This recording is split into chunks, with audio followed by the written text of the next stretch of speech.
Falling in love with Jesus. I'm falling in love. What's up, Vessel family? We are in a brand new series titled I'm Taken. I'm Taken is a mini series on building relationship with Christ. In episode 1, we talked about developing a desperateness for God and recognizing God's value. And those two things for me are the beginning steps to starting a relationship with God, right? It's the heart posture and the mindset needed in order to start that relationship with Him. Now, the only thing keeping you and I from being in relationship with Him outside of that heart posture, outside of that mindset, is the relationship that you and I have with sin. Isaiah 59:2 says, "But your iniquities have separated you from your God. Your sins have hidden His face from you so that He will not hear you." I want to read the CEV version for you. This was the NIV version. The CEV version says, "Your sins are the roadblock between you and your God.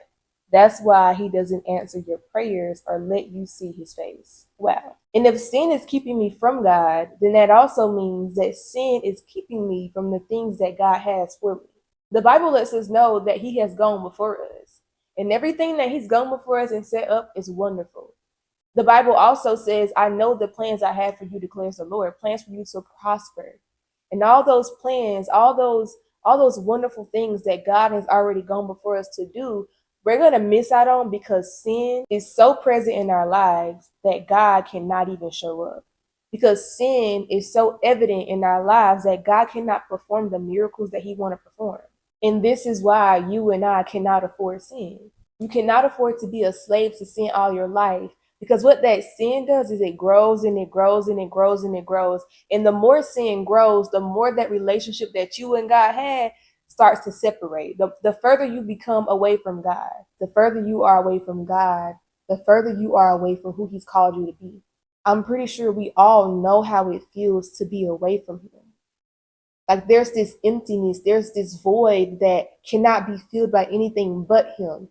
And when you start to feel that void, that disconnection between you and the Father, there's a sense of guilt, there's a sense of unhappiness. Like nothing in life will ever feel the same because that piece is missing. I love how it says your sins are a roadblock between you and God. And I drew this out because I'm one of those visual learners. I'll show y'all, I'll insert a clip of the picture. But basically, I want you to view a wall in front of you right now. And that wall is sin.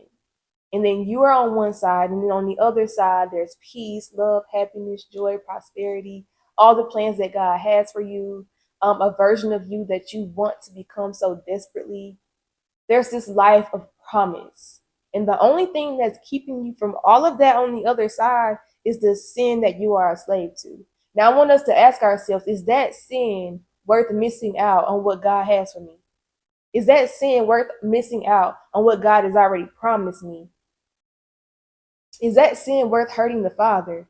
Is that sin worth upsetting Him? Is that sin worth hurting yourself?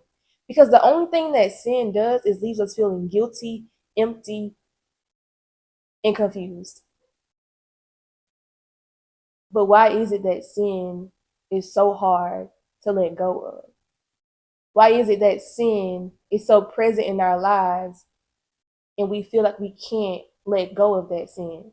Why is it that I keep falling victim to this sin when I know that it's going to leave me feeling guilty, when I know that it's going to leave me ruining my relationship with God? Every single time that we sin, we're telling God, I don't want what you got for me. I don't want to grow in relationship with you. I don't want your promises. I don't want it. So why is it that sin has authority over us when God has given us the power to have authority over sin? And then I begin to ask myself, how do we view sin? Do we view sin as this thing that is deadly? Do we view sin as this thing that can ruin us? Because I think a lot of the times we view sin as something that's taken lightly.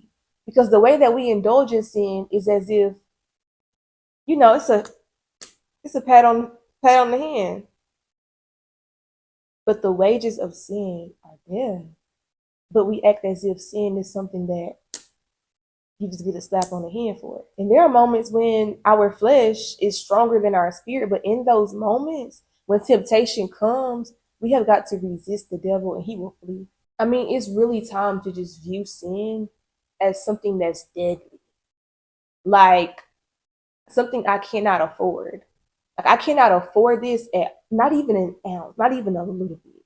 Have you ever gone to the store, seen something, and you're like, "Ooh, I can't afford that. It's just not even in my budget." So much so that you even went walking the other way. Like, you walked up to it like, this is cute. I really like this. You pick it up, you see the price, and it's like, it's too much, and put it away. What if we did that with sin? What if we walked up to fornication and was like, this looks good, this feels good, looked at the price of fornication and said, nope, it's not worth it because I can't afford it? What if we viewed all of the sins that the world has to offer just like that? And most of the sins that we be indulging in are only temporary. They provide a temporary feeling, something that does not last. But a relationship with God is eternal, it is forever. He's always there. It is a never ending glory, a never ending mercy, a never ending love. It's never ending because he's eternal.